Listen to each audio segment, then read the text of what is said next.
Good morning, everyone. Today we're going to be talking about how to farm seasonal points efficiently. But before we jump into all of that, if you're new to the channel, I upload NGS content daily. So if you do play this game, I would really appreciate a subscribe, as it really helps out the channel. Anyway, without further ado, let's begin the video.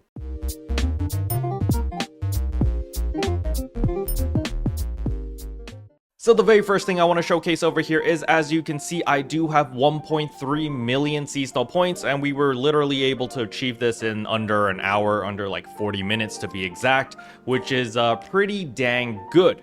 However, there are two main ways to farm up seasonal points while farming for other things, because you don't really want to just focus solely on seasonal points because, well, you know, you want to farm multiple things at once, so you're killing multiple birds at the same time. The very first method, and the one that I recommend most people to do, is to go do the limited time quest over here and too chilly to chase. This is the party version.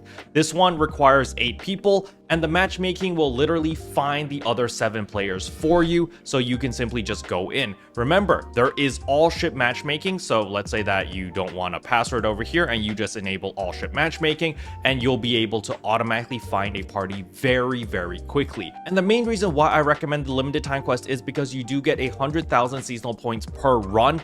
Now, you know, it does take 5 to 8 minutes depending on the party, especially if you're just queuing up with random players. Sometimes you get a good party, sometimes you're going to get a so-so party.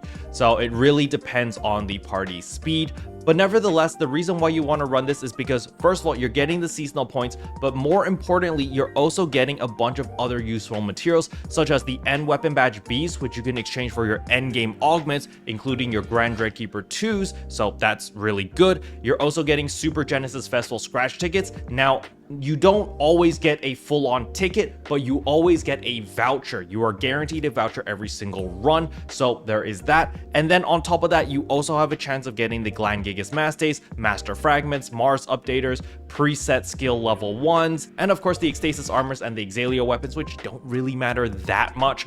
But the key item that most people are going to be aiming for are going to be, of course, the scratch tickets. The reason for this is because in the Super Genesis Festival SP scratch, if we scroll to the bottom, there is star gems. So the more tickets that you have, the better the chance you have of getting these star gems. And on top of that, every 40 scratches gives you a selector ticket. So every 40 tickets that you have, it's a guaranteed 100 star gems, literally, because you can pick any item that you want with the selector ticket. Now, of course, if you did want something else over here, you can also use your selector ticket to pick anything else over here if you want.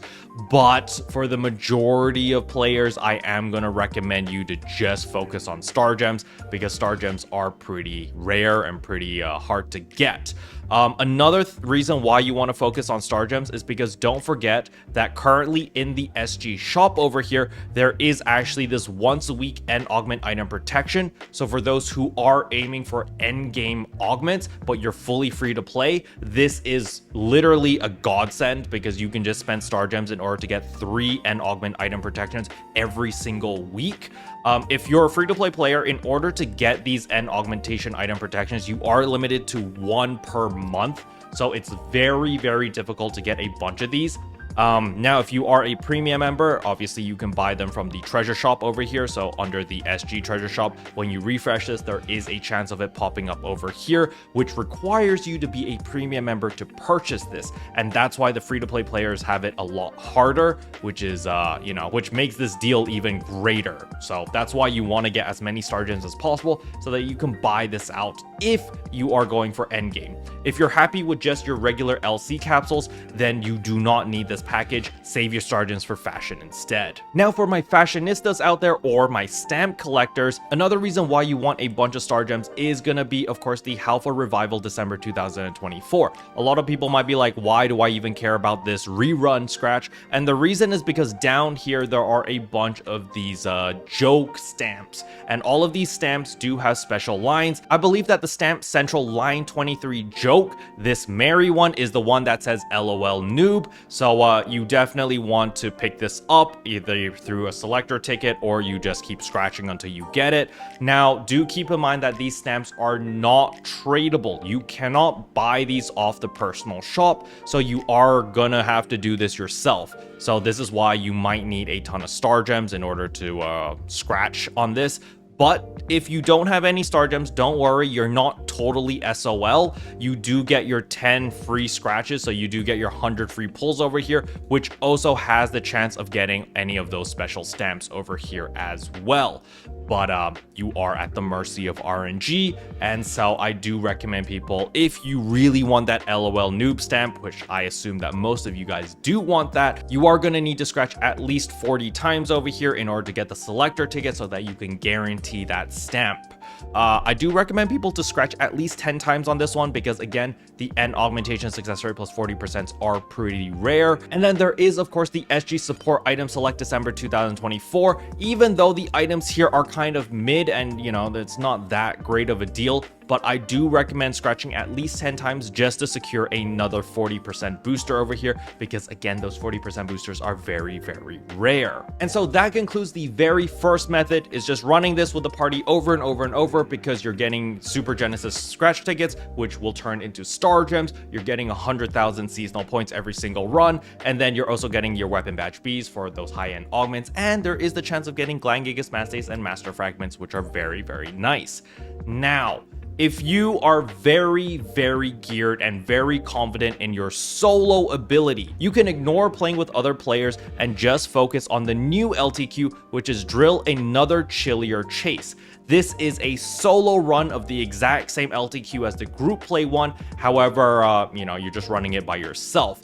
And the rewards are exactly the same. You also get 100,000 seasonal points. I do recommend running this at least once, even if you don't care about any of the rewards over here, because you do get 10 Super Genesis Festival SP tickets, which, as I said earlier, literally turns into star gems. So you might want to run this at least once just to get the 10 tickets. But if you're super geared and you're super confident in your abilities and you're like, I can run this faster myself instead of running it with 7 other players, you can just spam the solo one over and over and over, and this is another method of farming as well for seasonal points and, of course, star gems and all those other goodies. But now for the second method, and that is, of course, Dex Base Rank 1. The reason why you want to run Dex Base Rank 1 is because this is the best place to make Meseta. Now, there are a lot of variables over here. I do recommend farming here if you have a group, if you have a pre-made group of 8 players, a bunch of friends to play together with, because first of all, it's going to get incredibly boring incredibly quickly. That's the number one thing that a lot of people are just going to burn out after an hour or two. All right, it's very, very boring. And second of all, it really depends on the number of PSE bursts that you get, the number of fortes that you get, and the number of storms that you get. That will determine how much money you make, as well as how many seasonal points you earn. Now, on top of all of those variables, there's one more very important variable, and that is, of course, the region mags.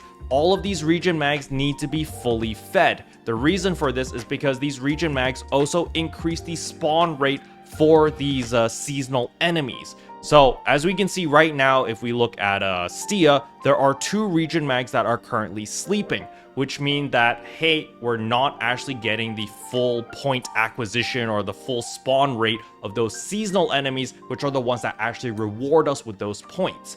And this is why I don't really recommend Dex Base Rank 1 to a lot of players unless the stars align, unless all 3 of the region mags are fully fed. You do have a group of friends to play with, you do have an organized group to play with, then Dex Base Rank 1 is amazing. You get PSE burst constantly, you're going to be making a ton of raw Meseta, you're going to be making a ton of seasonal points as well, and it's a win-win situation, but it's very conditional. And that's why I don't recommend farming Dex Base Rank 1 over the limited time quest, because the limited time quest is unconditional. You can simply just run it over and over and over, and on top of that, you are getting star gems, which is, you know, something that you can't farm in any other piece of content, which is very, very useful. Special thanks to all the members for supporting the channel. It really means a lot to me. Thank you again. But yeah, that's all I wanted to cover in today's video. Hopefully you guys found it helpful. If you did, I would appreciate a like and a subscribe, and I'll see you guys in tomorrow's video. Bye.